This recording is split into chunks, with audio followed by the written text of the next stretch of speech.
तुम्ही तुमचा कष्टाचा पैसा अशा एका प्लास्टिक आणि काचेच्या तुकड्यावरती खर्च करता जो पुढच्या 2 वर्षात कचरा होणार आहे. कचरा.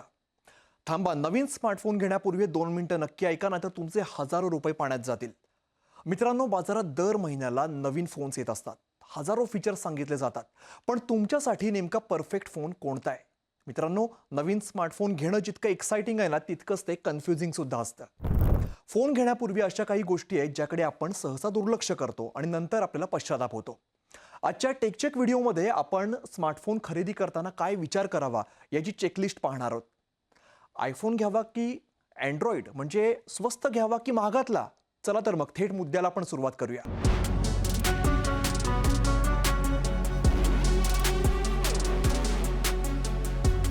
नमस्कार, मी अमित कत्रे. न्यूज 18 मराठीच्या टेकचेक व्हिडिओमध्ये सगळ्यांचं स्वागत आहे. पहिला आणि सगळ्यात महत्त्वाचा मुद्दा आहे तो ऑपरेटिंग सिस्टीमचा. ती नेमकी कोणती असावी? म्हणजे आयफोन की अँड्रॉइड, हा सगळ्यात मोठा प्रश्न आहे. iOS की अँड्रॉइड, हे बघा कसं आहे, दोन्ही तोडीस तोड आहेत. पण तुमची निवड तुमच्या लाईफस्टाईलवरती आणि यूज केसेसवरती काय आहेत या सगळ्यावरती अवलंबून आहे. आयफोन कोणी घ्यावा? जर तुम्हाला साधेपणा हवा असेल, वेळेवरती अपडेट्स हवे असतील आणि तुमच्याकडे आधीच मॅकबुक असेल किंवा ॲपल वॉच, म्हणजे या सगळ्या ॲपल प्रोडक्ट्स असतील, तर तुम्हाला आयफोन बेस्ट आहे. आता याची रिसेल व्हॅल्यूसुद्धा बरी असते. एका इकोसिस्टीममध्ये तुम्हाला सिमलेस काम करता येतं. पण यामध्ये फार काही कस्टमायझेशन करता येत नाही, हे सुद्धा तुम्ही लक्षात ठेवलं पाहिजे. स्टॉक जी OS आहे ना, तीच तुम्हाला वापरावी लागेल. त्यात फार काही बदल नाही करता येणार. आता अँड्रॉइड कोणी घ्यावा हे आपण बघूया. जर तुम्हाला कस्टमायझेशन आवडत असेल, वेगवेगळ्या किमतीत जास्तीत जास्त पर्याय हवे असतील, तर अँड्रॉइड तुम्हाला ऑप्शन बरेच बघायला मिळतात. सॅमसंग आहे, OnePlus आहे, गुगल पिक्सल आहे, ओप्पो, विवो आहे, नथिंग आहे. नावं घेऊ तितकी कमी आहेत. आता हे सगळे ऑप्शन तुम्हाला बघायला मिळतात. कस्टमायझेशन हवं असेल तर अँड्रॉइड तुमच्यासाठी बेस्ट आहे.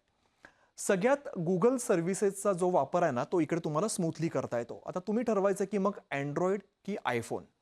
आता फोन घेताना पुढचा मुद्दा विचारात घ्यायचा आहे, तो म्हणजे डिस्प्ले आणि डिझाईनचा. आपण तासनतास या फोनच्या स्क्रीनकडे बघत बसलेलो असतो, त्यामुळे डिस्प्ले खूप महत्त्वाचा आहे. त्यामुळे स्क्रीन साईज विचारात घेणं हे देखील महत्त्वाचं आहे. जर तुम्हाला वेब सिरीज आहेत, मूव्हीज आहेत, हे सगळं बघायला आवडत असेल, तर 6.5 इंच किंवा त्यापेक्षा थोडासा मोठा स्क्रीन तुम्ही निवडू शकता. पण जर तुम्हाला एका हाताने फोन वापरायचा आहे, तर कॉम्पॅक्ट फोन फॅक्टर सोयीचा पडेल. आता यामध्ये नेहमी OLED असेल किंवा AMOLED असेल असाच फोन तुम्ही घेण्याचा प्रयत्न करा, कारण त्याचे कलर्स जे आहेत आणि ब्लॅक लेवल जे आहेत ना, त्या चांगल्या असतात.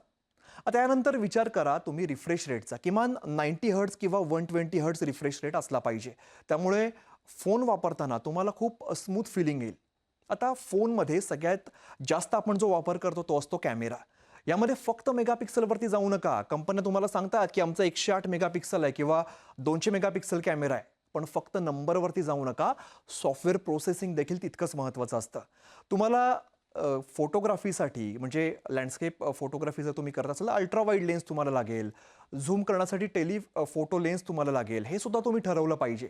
जर तुम्ही रील किंवा व्हिडिओ बनवत असाल, तर ऑप्टिकल इमेज स्टॅबिलायझेशन हे अतिशय महत्त्वाचं आहे. असाच फोन तुम्हाला घ्यावा लागेल. आणि यानंतर एक पुढचा मुद्दा महत्त्वाचा आपल्याला विचार करावा लागेल, बोलावा लागेल, तो बॅटरी बॅकअपचा पण असणार आहे. कारण परफॉर्मन्स आहे, बॅटरी बॅकअप आहे, हे बघणं गरजेचं आहे. फोन किती भारी असला आणि दुपारीच तुमची बॅटरी संपली, काय उपयोग आहे? आणि बॅटरी किती mAh आहे हे सुद्धा बघितलं पाहिजे. बॅटरी किमान 4500 ते 5000 mAh असली पाहिजे. आता बाजारामध्ये 30 मिनिटात चार्ज होणारे, 20 मिनिटात चार्ज होणारे सुद्धा फोन आहेत. मंडळी, हे सगळं जे आहे ना, शेवटी येतं ते पैशांवरती. त्यामुळे कधी खरेदी करावी आपण, जास्तीत जास्त डिस्काउंट कधी मिळेल, तर जेव्हा नवीन आयफोन येतो किंवा सॅमसंग नवीन फोन लॉन्च करतो, तेव्हा एक मॉडेल त्याच्या आधीचं हे जे आहे ना, त्याच्या किमतीत 10 ते 15 हजारांनी त्या कमी होत असतात. ती अतिशय योग्य वेळ असू शकते. बघा, म्हणजे अगदीच लेटेस्ट मॉडेल आहे ना, तेच घेण्याची गरज नाही आहे. एक मॉडेल आधीचं घेतलं, फार काही फरक नसतो. चिपसेट थोडाफार अपडेट झालेला असतो. कॅमेरा असेल, हार्डवेअर असेल, हे सेम असतं.